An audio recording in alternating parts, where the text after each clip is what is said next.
കോഴിക്കോട് വീട്ടുമുറ്റത്ത് കിടന്ന ബൈക്കിന് ബംഗളൂരു പോലീസിന്റെ പിഴ നോട്ടീസ്.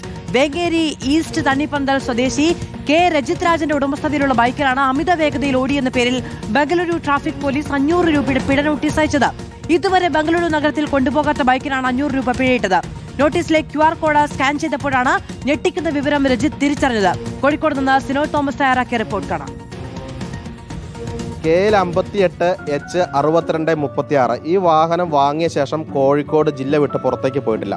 പക്ഷേ കഴിഞ്ഞ ദിവസം ഉടമസ്ഥന് ബംഗളൂരു പോലീസിൽ നിന്ന് നോട്ടീസ് വന്നു.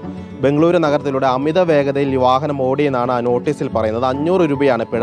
ആ നോട്ടീസ് കിട്ടിയതോടെ ഇതാണ് ഓണർ, ഇദ്ദേഹം ഞെട്ടിപ്പോയി. കാരണം ഈ വാഹനം നേരത്തെ പറഞ്ഞാൽ ഇവിടെ വിട്ടു പോയിട്ടില്ല, ഇപ്പോഴും ഈ വീട്ടിൽ തന്നെ കിടക്കുകയാണ് വാഹനം.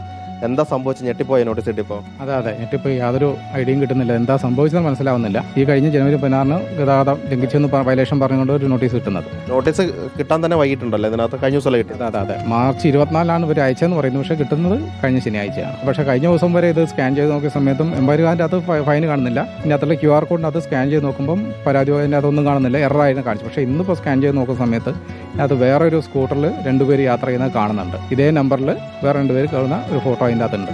അതായത് ഈ ലെറ്ററിൽ ഒരു സ്കാനറുണ്ട്. ഇത് വെച്ച് സ്കാൻ ചെയ്ത സമയത്ത് കർണാടക നഗരത്തിൽ ഇതിൽ പോലീസ് പറയുന്നത് പോലെ തന്നെ അതേ സ്ഥലത്ത് വെച്ച് ഒരു പുരുഷനും സ്ത്രീയും ഒരു സ്കൂട്ടറിൽ സഞ്ചരിക്കുന്നു. ഇതേ വണ്ടിയുടെ നമ്പറാണ് ആ സ്കൂട്ടറിനുള്ളത്. അതായത് ചേട്ടന്റെ വാഹനത്തിന്റെ നമ്പർ വ്യാജമായി അവിടെ ഉപയോഗിച്ച് ആരോ ഓടുന്നുണ്ടാവും അല്ലേ? അതെ ഓടുന്നുണ്ട്. അപ്പോൾ ഇവിടുന്ന് നേരത്തെ പോലീസിൽ അന്വേഷിച്ച സമയത്ത് അവർ പറഞ്ഞിട്ടുണ്ടായിരുന്നു. അതായത് ഒന്നെങ്കിൽ നമ്മൾ ഈ വണ്ടി ഇതേ നമ്പർ പ്ലേറ്റിൽ അവിടെ വെച്ച് ഒരു ഉപയോഗിക്കുന്നുണ്ടാവാം. ഇന്നിപ്പോൾ സ്കാൻ ചെയ്ത് കിട്ടിയ സമയത്ത് അതാണ് ശരിയായിട്ട് കാണുന്നത്. ആദ്യം ഒരു പരാതി കൊടുത്തിട്ടുണ്ട്. ഇനിയിപ്പോൾ ഏതായാലും ആ ഫോട്ടോ കിട്ടിയ സ്ഥിതിക്ക് അത് വെച്ചിട്ട് ഒരു പരാതി കൂടെ കർണാടക പോലീസിന് പരാതി കൊടുക്കും. കർണാടക പോലീസിൽ പരാതി കൊടുക്കാൻ വേണ്ടിയാണ് പോകുന്നത്. ഇനി ആ വാഹനം ഏതെങ്കിലും കുറ്റകൃത്യത്തിൽ ഇടപെട്ടാൽ വരുന്ന നോട്ടീസ് മുഴുവൻ നിങ്ങളുടെ പേരിലായിരിക്കും.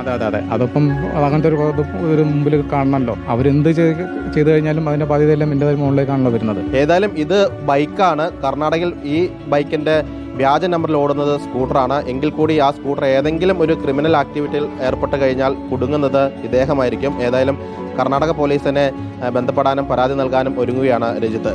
കോഴിക്കോട് നിന്ന് വീഡിയോ ജേർണലിസ്റ്റ് ജിബേഷിനൊപ്പം റിപ്പോർട്ടർ സിനോജ് തോമസിന് റിപ്പോർട്ടർ.